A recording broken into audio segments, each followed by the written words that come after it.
शाम के 7 बज गए हैं और वक्त हो गया है प्रदेश प्राइम का। मैं हूं दीपिका सिंह। प्रदेश प्राइम के पहले सेगमेंट अपना यूपी में हम बात करेंगे यूपी की सारी बड़ी खबरों की, लेकिन उससे पहले नजर डालते हैं अयोध्या में राम मंदिर निर्माण का इंतजार कर रहे देशवासियों को आज फिर निराशा हाथ लगी। सुप्रीम कोर्ट ने इस केस को एक और नई तारीख दे दी। अब 29 जनवरी को नई संविधान पीठ इस मामले की सुनवाई को आगे बढ़ाएगी।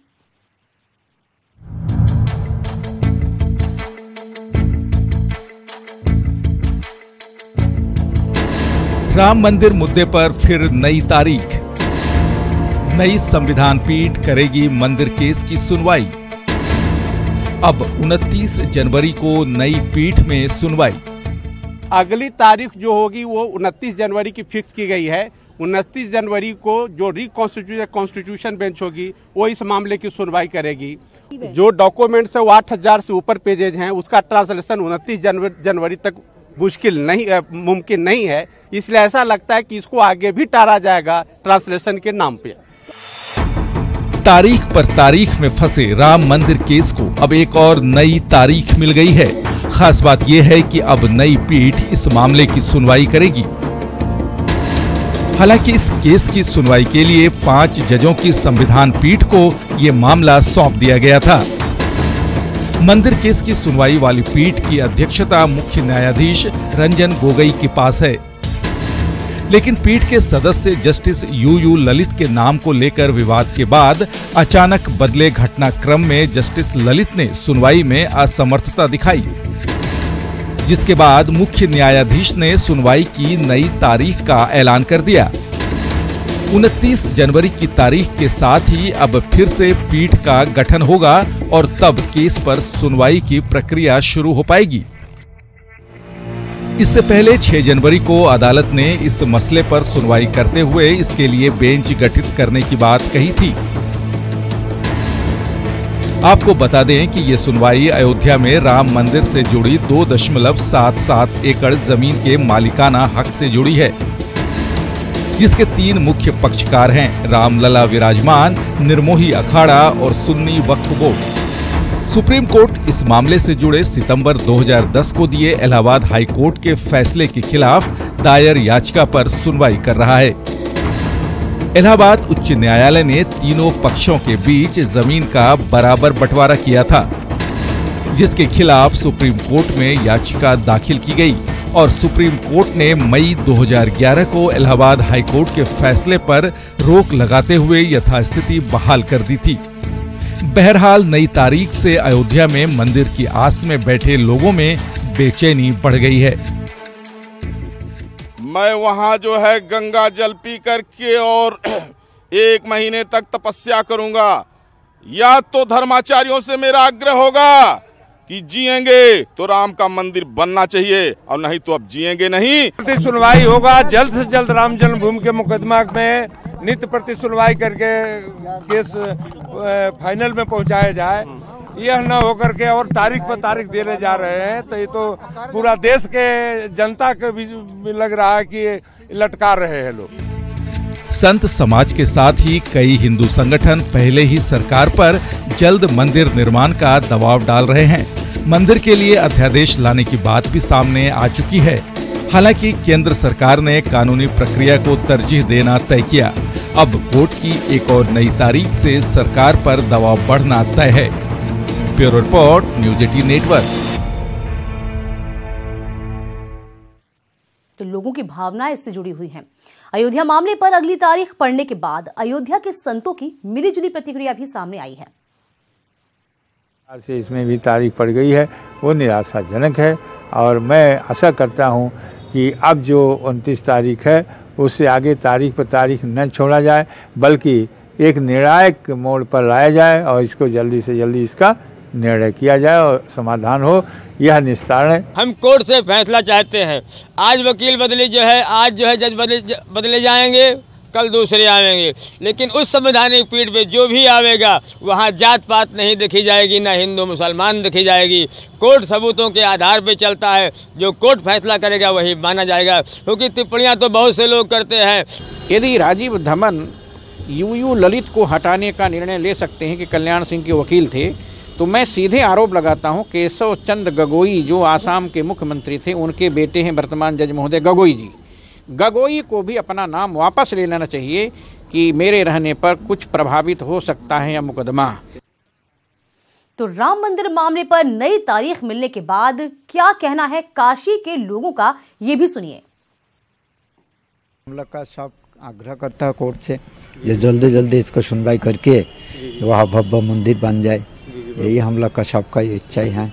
गलत बात है, ये जल्दी सुनवाई होना चाहिए और जल्दी ही मंदिर बनना चाहिए। जी जी, रोज सुनवाई होनी चाहिए, रोज सुनवाई होना चाहिए, क्योंकि आतंकवादी को छोड़ने के लिए जब इन लोग कोर्ट रात में खोलता है, और क्यों नहीं राम मंदिर बनने के लिए इसका इतना क्यों देर कर रहा है? अरे डेट के पर डेट दे के जा रहा है, ये तो ठीक नहीं है। मंदिर तो जरूर बनना चाहिए, हिंदू राष्ट्र है ही है। जी जी, तो मंदिर तो सब हिंदू का आस्था का जायगा है जी। इतना बड़ा एक देश है, इसमें हिंदू राष्ट्र है। जी जी, मंदिर जरूर बनना चाहिए, अध्यादेश लाके मंदिर तो अभी भी बनना चाहिए। जी जी।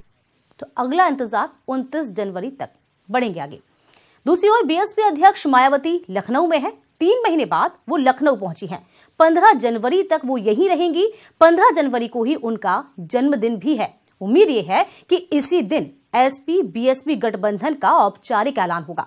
आपको ये बता दें कि हर साल बीएसपी के कार्यकर्ता मायावती का जन्मदिन जन कल्याणकारी दिवस के रूप में मनाते हैं। इस बार हर जिले में कार्यक्रम का आयोजन होगा। मायावती का 63वां जन्मदिन इस लिहाज से भी खास होने वाला है क्योंकि इसी तारीख को प्रदेश की सियासत एक नए रास्ते पर औपचारिक रूप से बढ़ जाएगी। एसपी बीएसपी के बीच सीटों का फॉर्मूला तय होने की उम्मीद भी है।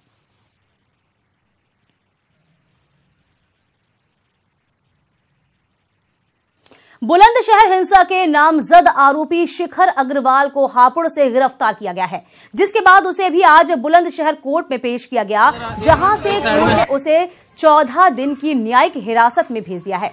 सियाना में हुए बवाल के मामले में पुलिस अब तक 36 नामजद आरोपियों को गिरफ्तार कर जेल भेज चुकी है। हालांकि अभी दर्जनों आरोपी ऐसे हैं जो कि खाकी की गिरफ्त से दूर हैं। 3 दिसंबर को सियाना के चिंगरावटी में गौकशी को लेकर हिंसा भड़की थी, जिसमें इंस्पेक्टर सुबोध सिंह शहीद हुए थे, जबकि सुमित नाम के लड़के की भी हत्या हो गई थी। वहीं बुलंदशहर के विधायक देवेंद्र सिंह लोधी ने मांग की है कि जांच में दूध का दूध और पानी का पानी होना चाहिए। माननीय मुख्यमंत्री जी ने ये कहा कि निर्दोष कोई इसमें जेल में नहीं जाएगा, और जो जेल में चले भी गए निर्दोष, वो जो है सब जो है इस केस से डिलीट किए जाएंगे। और उनका जो है मानी कोई भेज दिया, एफआईआर में भी नाम आ गया, तो नाम आने से ही अभियुक्त नहीं हो गया वो। कुछ लोग यहाँ ऐसे हैं कि खेत में काम कर रहे हैं, वो भी पहुँच गए। बुलंदशहर 3 दिसंबर सियाना हिंसा मामले में एक और आरोपी गिरफ्तार किया है एसटीएफ ने। मैं कहूँगा अपने कैमरे से तस्वीरों में दिखाएं, ये कोर्ट है जहाँ उसको पेश किया गया है और यहाँ से उसको 14 दिन की न्यायिक हिरासत में जेल भेज दिया गया है। शिखर अग्रवाल नाम का ये नामजद आरोपी है, जिसको बुलंदशहर पुलिस ने हापुड़ से गिरफ्तार किया। साफ तौर पर कहना है बुलंदशहर पुलिस के आला अधिकारियों का कि हापुड़ चुंगी से गिरफ्तार किया गया है और अब तक इस पूरे मामले में 36 आरोपियों को बुलंदशहर पुलिस जेल भेज चुकी है, जबकि अभी भी दर्जनों आरोपी पुलिस की गिरफ्त से बाहर हैं। कैमरामैन निशान खान के साथ अली शरण, न्यूज़ 18 उत्तर प्रदेश, बुलंदशहर। तो मामले पर मेरठ रेंज के एडीजी प्रशांत कुमार ने कहा है कि इस मामले के अधिकतर आरोपी गिरफ्तार हो गए हैं और पुलिस जल्द ही कोर्ट में चार्जशीट दाखिल करेगी। उस अभियोग में नामजद अभियुक्त था, जिसकी गिरफ्तारी आज सुबह हापुड़ जिले के हाफिजपुर थाना क्षेत्र से की गई है बुलंदशहर पुलिस के द्वारा। कुल मिला के इस प्रकरण में अब तक 27 लोग गिरफ्तार हो चुके हैं, 9 लोग सरेंडर किए हैं और 1 आदमी की मृत्यु हो चुकी है। अब पुलिस साक्ष्यों के आधार पर इन अभियुक्तों के विरुद्ध चार्जशीट दाखिल करेगी। इधर बागपत से एक शर्मनाक घटना सामने आई है, जहां कुछ पुलिस वालों ने संवेदनहीनता की इंतहा ही कर दी।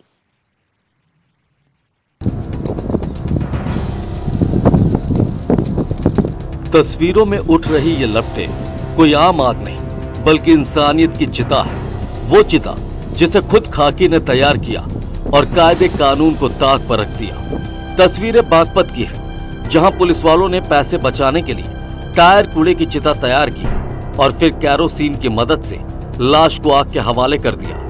बताया जा रहा है कि 2 दिन पहले शहर में एक अज्ञात लाश मिली थी। पुलिस ने तमाम कोशिशें की, लेकिन जब इस शव की शिनाख्त नहीं हो पाई तो इसके अंतिम संस्कार की जिम्मेदारी भी 2 पुलिस वालों को सौंपी गई, जिन्होंने चंद रुपयों की खातिर इंसानियत को ही जला डाला। एक लावारिस शव था थाना कोतवाली बागपत का, जिसके विषय में सूचना प्राप्त हुई। जांच कराई जा रही है और विधिक कार्रवाई की जाएगी। चलिए मामले की जांच होगी, शायद कार्रवाई भी हो जाए, लेकिन सवाल यही है कि आखिर ऐसी भी क्या दिक्कत थी जो कूड़े और टायर की चिता पर किसी की लाश को जलाने की नौबत आ गई। उन पुलिस वालों को भी अपने गिरेबान में झांक कर देखने की जरूरत है, जिन्होंने एक लाश के साथ ऐसा अमानवीय बर्ताव किया। न्यूज़ 18 के लिए बागपत से शहजाद राव की रिपोर्ट। तो बागपत में पुलिस का अमानवीय चेहरा देखने को मिला, वहीं गोंडा में स्वास्थ्य विभाग की शर्मनाक लापरवाही सामने आई है। दरअसल एक गर्भवती महिला को उसके परिजन पास के वभनजोत सामूहिक स्वास्थ्य केंद्र लेकर पहुंचे, जहां देर तक डॉक्टर और कर्मचारियों को ढूंढते रहे। तब तक महिला की हालत खराब होने लगी। अस्पताल से कोई मदद नहीं मिलने पर मजबूर होकर परिजनों ने गर्भवती महिला को परिसर के फर्श पर कूड़ेदान के पास नीचे लिटा दिया। फिर अन्य महिलाओं की मदद से चादर तानकर उसकी डिलीवरी की गई। अस्पताल की इतनी बड़ी लापरवाही से मां और जन्मे नवजात बच्चे की जान तक जा सकती थी। इस मामले में जब अपर स्वास्थ्य निदेशक से बात की गई तो उन्होंने बताया कि ये गंभीर घटना है और उसमें लापरवाही की तमाम हदें पार हो गई हैं। लिहाजा दोषी कर्मचारियों के खिलाफ कठोर अनुशासनिक कार्रवाई की जाए। बहुत गंभीर घटना है और ये लापरवाही की हदें पार की गई, उसमें अवश्य कार्रवाई की जाएगी। नोएडा अथॉरिटी के खिलाफ नौकरी से निकाले गए सफाई कर्मचारियों ने मोर्चा खोल दिया। इसके बाद नौकरी से निकाले गए 4 सफाई कर्मचारियों ने टावर पर चढ़े। नोएडा सेक्टर 39 में अथॉरिटी के जलकल विभाग का दफ्तर है, जहां पर मौजूद टावर पर ये कर्मचारी चढ़ गए और नौकरी पर वापस रखने की मांग करने लगे। ये कर्मचारी नोएडा अथॉरिटी के खिलाफ मुर्दाबाद के नारे भी लगा रहे थे। वहीं मामले की जानकारी मिलने के बाद पुलिस मौके पर पहुंची, जिसके बाद कड़ी मशक्कत के बाद इन कर्मचारियों को टावर से नीचे उतारा गया। कर्मचारियों का आरोप है कि उन्हें गलत तरीके से नौकरी से निकाला गया है और उन्हें फिर से बहाल किया जाना चाहिए।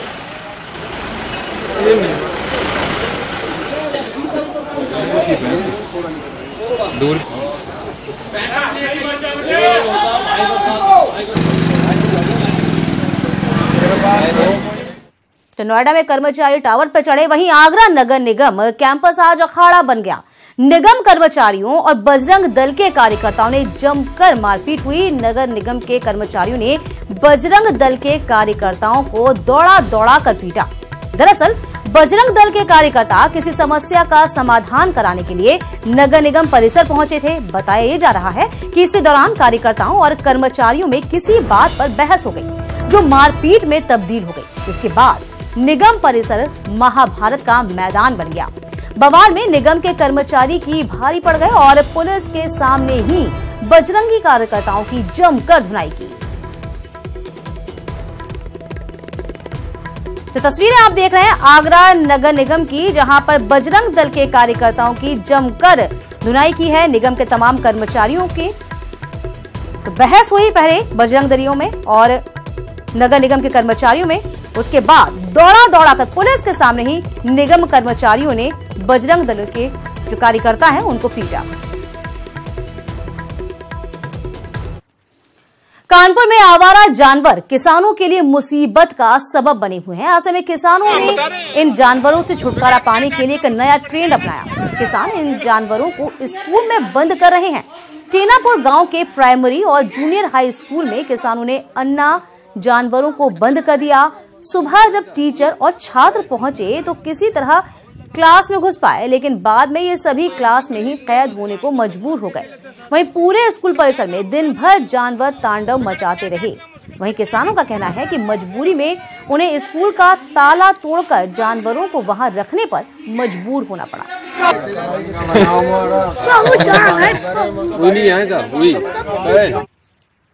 और वहीं सीएम के आदेश और कानपुर जिला प्रशासन के सख्त रुख के बाद डीएम ने जिले में जानवरों को लेकर धारा 144 लागू कर दी है।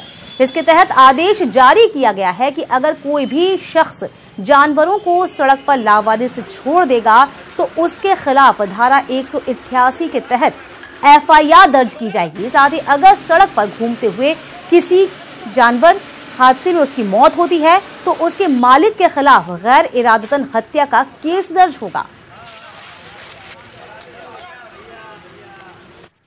हाथरस में एक गैंगवार के दौरान डबल मर्डर से सनसनी फैल गई। वारदात हाथरस गेट थाना इलाके के जोगिया नहर के पास हुई।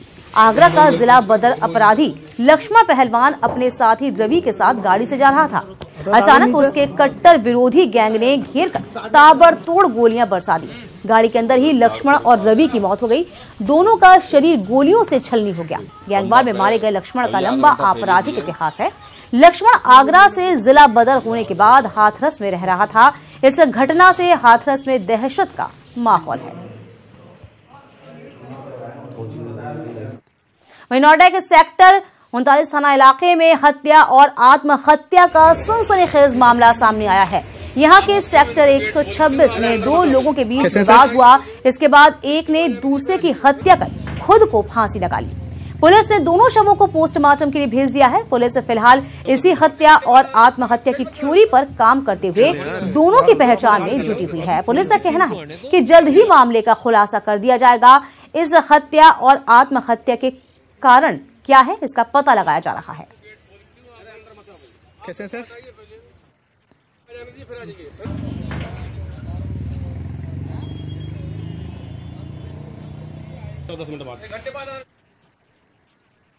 और उसी के साथ इस बुलेटिन में अभी के लिए इतना ही। इसके बाद आप देखिए उत्तराखंड की तमाम खास खबरें।